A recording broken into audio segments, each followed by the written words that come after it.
Sujith Chattopadhyay, age 78 years, West Bengal కి చెందిన సుజిత్ గారు స్కూల్లో 9th to 12th standard students కి సోషల్ అండ్ సైన్స్ క్లాసెస్ చెప్పేవారు.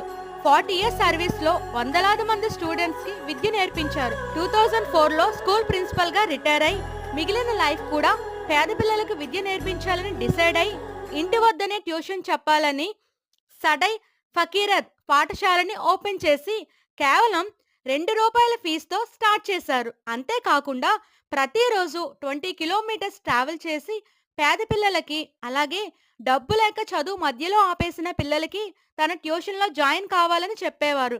ముగ్గురుతో స్టార్ట్ అయిన ట్యూషన్ ఇప్పుడు 350 మంది అయ్యారు. ఫీజు మాత్రం ఇప్పటికీ ₹2. ఇతను చేసిన సేవకు మెచ్చి ఇండియన్ గవర్నమెంట్ 2021లో పద్మశ్రీ అవార్డుని ప్రజెంట్ చేశారు. మీ లైఫ్లో కూడా ఇలాంటి బెస్ట్ టీచర్ ఉంటే కామెంట్ చేయండి.